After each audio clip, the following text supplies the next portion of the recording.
Trans Nzoia Governor George Natembeya declared curses to ODM leader Raila Odinga and his handshake brother President William Ruto.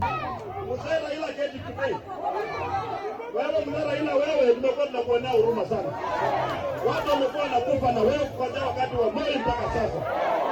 Baada ya kura unaingia unashikana na Moi. Baada ya kura unashikana na Kibaki. Baada ya kura unashikana na Uhuru. Baada ya kura unashikana na Ruto. Na hakuna mabadiliko katika maisha ya Kenya. We are not stupid. We are not fools. Sisi tumekataa hapa na nani? Hatukupigia Raila kura aenda shikane na Ruto. Kama ingekuwa hivyo tungemwambia ama namna gani? Tunasema Raila nini? Raila nini?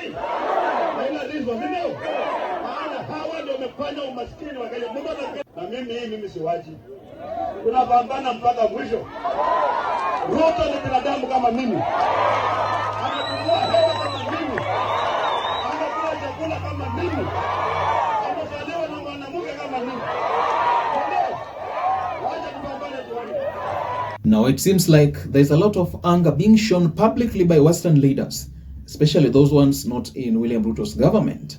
George Natembeya and Mumias East MP Peter Salasia, in my opinion, tops the list of leaders wishing the worst for Ruto and Raila Odinga's political future. And the reason is because there are clear signs that President William Ruto will sooner or later dump two Western leaders, one Musalia Mudavadi and the second free version, Moses Wetangula.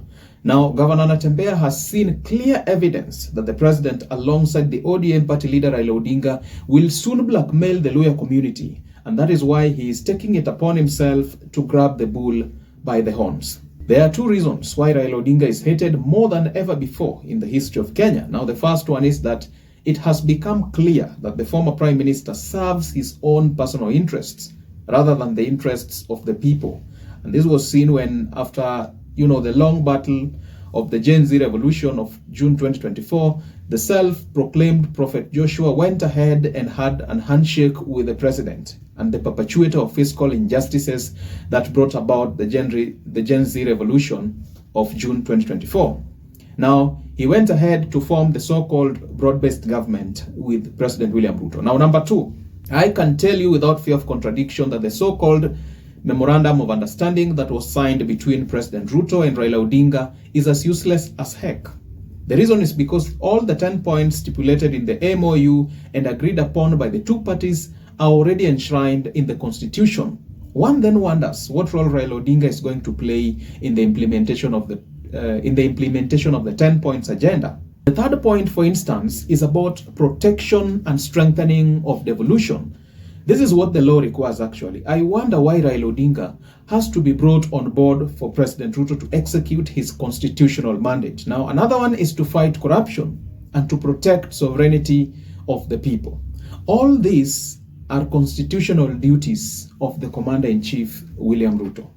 It then follows that Raila Odinga and William Ruto had a handshake and signed an MOU due to their own personal selfish interests, and not the interests of the general public. Now look at point number 10 of the MOU signed between the two political figures.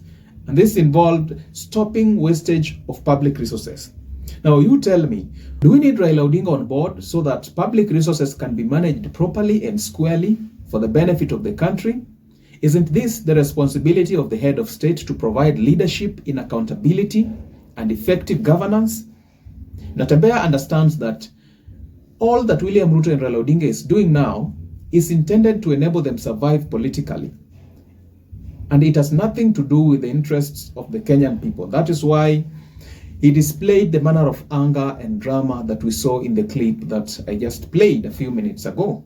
Now, Raila Odinga, for instance, has never achieved anything in government.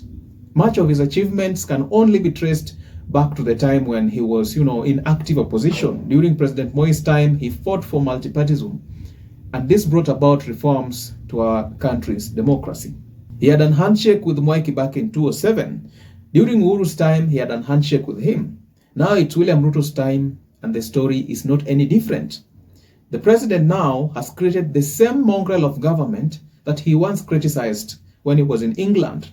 When I look at all this, all I can see is greed, selfishness, mediocrity of the highest order, It is upon the people of Kenya to decide how they want to be governed and the kind of leaders that they want for themselves.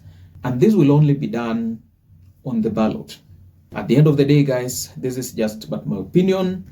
Do let me know your thoughts and opinions in the comment section below. Don't forget to like, subscribe, and hit the notification bell for more informative content such as this. And if you're watching for the first time, please just get over to YouTube and search out my channel. And I guarantee you will be treated to a ton of recent content of this nature on politics, policy, and governance issues in our country. If you like my content, please don't hesitate to reach out to me at personal level through the links available at the description of my channel. I am committed to informing, educating, and entertaining in a manner that mainstream media cannot. Alright guys, this is all that I had for you in this video. Let us meet up in the video that's coming right after this.